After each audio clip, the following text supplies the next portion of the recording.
सास का डर। क्या बात है बहू, सोई नहीं? नींद नहीं आई क्या रात में? हाँ नाना माँ जी, मैं सोई थी, बस नहाकर मैंने पूजा कर दी। आपके लिए नाश्ता बना दूं? सास जो बस 2 मिनट पहले सोकर उठी थी। अरे नहीं नहीं, अभी इतनी जल्दी खाना? मैं जरा वॉशरूम जा रही हूँ।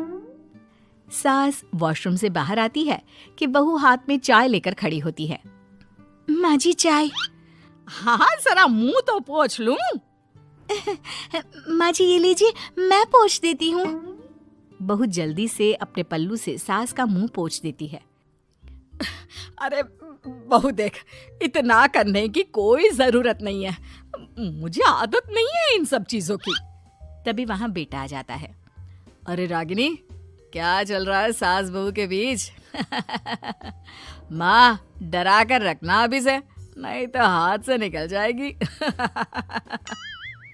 बेटा तो बेचारा मजाक कर रहा था, लेकिन रागिनी को बात दिल पर लग गई। नहीं नहीं, मैं कहीं नहीं निकलूंगी, जाऊंगी भी तो सासू माँ से पूछकर। वैसे आज ना माँ का जन्मदिन है, पर मैंने उन्हें विश तक नहीं किया। माँ जी आप बोलिए तो मैं विश कर दूं? नहीं तो कोई बात नहीं, मैं नहीं करती विश भी माँ को। अरे नहीं नहीं रागिनी, माँ है तेरी, कर दे विश। ठीक है, मैं ना विश करके आती हूँ, तब तक आप चाय पी लीजिए। सास चाय पीते पीते बेटे से कहती है, ये बहुएं ऐसे तो नहीं होती है। मैंने तो हमेशा सासों को बहुओं के नाम पर रोते ही देखा है, लेकिन मेरी बहू ये तो बहुत ही अच्छी है भाई। माँ ज्यादा खुश ना हो, हाथी के दांत खाने के कुछ और दिखाने के कुछ और होते हैं, समझी? हो सकता है आज चिपक चिपक कर तुझे खुश करे, कल को मौका मिलते ही। समझदार को इशारा ही काफी है। हाँ बेटा सही बोल रहा है तू, मैं ना इसको टाइट ही रखूंगी, कोई भरोसा नहीं होता ये बहू नाम के प्राणी का। बहू माँ को विश करके खुशी खुशी आती है, सोचती है कि सास के पास बैठूं। वो जैसे ही पास रखी चेयर पर बैठने जाती है कि सास जोर से चिल्लाती है, नीचे नीचे।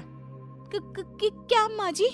जमीन में बैठो, हमारे यहाँ सास की बराबरी में नहीं बैठा जाता, जमीन पर बिछा लो कुछ भी। बहू क्या करती, कभी सास को उस पर प्यार भी आता तो वो बेटी की बात को याद कर लेती, और उधर बहू को थोड़ा भी करने का मन करता तो पति की बात याद आती। काश मेरी शादी ही ना हुई होती। अरे कैसी बात कर रही हो, शादी नहीं होती तो मैं कहाँ से मिलता और तुम कहाँ से मिलती मुझे? वैसे ये ख्याल आया क्यों? क्या जिंदगी है, ऐसे नौकरों जैसी जी नहीं जा रही है मुझसे। सोच रही हूँ कुछ दिनों के लिए मायके ही चली जाती हूँ। हाँ जाओ, लेकिन माँ से पूछ कर जाना, ठीक है? ना मैं उनसे नहीं पूछूंगी, मना कर दिया तो। वैसे भी मैं अब कुछ दिन आराम करना चाहती हूँ। तभी सास वहां से निकल रही थी, जो अपने बेटे और बहू की बात सुन लेती है। देख रागिनी, माँ को तो तू जानती ही है, कैसी जल्लाद सी है। अरे नई नवेली बहू के साथ ऐसे करते हैं क्या जो वो तेरे साथ करती है? मैंने तो कितनी बार समझाने की कोशिश की कि मेरी बीवी को बख्श दो, लेकिन नहीं। माँ को हैरानी होती है कि आखिर ये उसी की औलाद है जो ऐसी राजनीति सास बहू के बीच खेल रहा है। सास वहां से चली जाती है। रागिनी नहीं मानती तो रागिनी का पति सीधा माँ के पास जाता है और उसे सारी बात बता देता है। देख माँ, ठीक है ना, वो जाना चाहती है तो जाने दे, लेकिन बोल देना कि 2 दिन में वापस आ जाए। अरे बेटा 2 दिन क्यों, जब से शादी हुई है घर में लगी रही है, बच्ची ही तो है, जाने दो जब तक मन है। अरे कैसी बात कर रही है माँ, घर की बहू को ज्यादा छूट दोगी तो हाथ से निकल जाएगी। हाँ, सास मन में सोचती है, वाह बेटा मुझसे ही चालाकी, तेरी माँ हूं मैं, अब देख कैसे मजा चखाती हूँ। नहीं नहीं बेटा, इस बार मैं तेरी कोई बात नहीं सुनूंगी। वैसे भी तेरे बोलने पर अब तक बहू के साथ बहुत कुछ गलत कर दिया है मैंने। बहू भी सास और पति की बात सुन रही होती है। मेरे कहने पर? वाह माँ वाह, मैंने तो तेरे भले के लिए कहा था, और माँ वो नहीं रहेगी तो घर का काम तुझे करना पड़ेगा। सास है तू, भूल गई क्या? मुझे ये नहीं पता कि मैं सास हूँ या नहीं, पर तेरी माँ जरूर हूँ। याद है मुझे बहू मेरा कितना ख्याल रखा करती थी, लेकिन तेरे भड़काने पर मैंने मासूम बच्ची के साथ क्या क्या किया। और रहा सवाल काम का, तो कौन सा तेरे बचपन से वो पाल रही है तुझे? मैं ही तो खाना बनाती थी ना। तू ना घर की ज्यादा चिंता मत कर बेटा। बहू सास के पास आती है और मायके जाने के लिए पूछती है। हाँ हाँ जा बहू, और जितनी मर्जी उतना रह ले।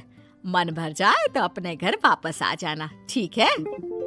पास खड़े पति को न जाने क्या सोचता है। हाँ हाँ माँ आ जाएगी। तू तो ऐसे बोल रही है जैसे वो कभी आएगी ही नहीं। वैसे तेरे तो अब मजे है। क्यों क्यों ऐसा क्या बहू मेरा चैन छीन रही थी? वैसे तुझे हो क्या गया है बेटा? तेरी बात तो मेरी समझ में ही नहीं आ रही। अरे जाना है तो तू भी चला जा बहू के साथ। नहीं नहीं, मैं अकेले ही जाऊंगी। मुझे नहीं चाहिए ये, बिल्कुल नहीं। मैं जा रही हूँ। देखा माँ कैसे बोल रही है ये। अरे जाने दे बेटा, कोई बात नहीं। अकेले जाने का मन है तो जाने दे। जा बेटी। वैसे भी इसके बोलने पर मैंने बड़े गलत व्यवहार किए तेरे साथ। मैं ना ऐसी सास नहीं हूँ। तू जा। मैं तो सोच रही थी कि तुझे भी आराम की जरूरत है, और इस घर में तो तू कभी चैन से रह ही नहीं पाएगी। हाँ माँ जी, आज तक तो सास बहू की पॉलिटिक्स सुनी थी, लेकिन ये बेटे और पति की राजनीति समझ में नहीं आ रही। अरे कैसी बात कर रही हो रागिनी? मैंने क्या कर दिया? क्या कर दिया? वो तो छोड़ ही दे बेटा, क्योंकि हम दोनों समझ गए हैं। लेकिन सवाल ये है कि क्यों किया? हाँ और क्या, हर कोई घर में शांति चाहता है, माँ और बीवी के बीच में तालमेल चाहता है, लेकिन आप? हाँ बेटा, बहू तो बेटी की तरह रह रही थी और मैं माँ की तरह। फिर तूने क्यों आग लगा दी दोनों के बीच? वो तो अच्छा है कि मैंने तेरी और बहू की बात सुन ली, तो तेरा असली चेहरा सामने आ गया। देखिए, अब तुम लोगों के आगे मेरी हकीकत सामने आ ही गई है तो मैं बता देता हूँ। वो क्या है ना, मुझे डर लगता था कि ये रागिनी अपनी अच्छाई से तुझे मुझसे छीन ना ले। तुझे बेटी का शौक भी था। बहू में तुझे बेटी मिल जाती तो मुझे कम प्यार करती, और उससे ज्यादा, बस इसीलिए। वाह, आपका डर मेरी जिंदगी नर्क बना रहा था। मैं तो चली गोवा रिलैक्स करने। सासू माँ, 2 टिकट है, चले क्या?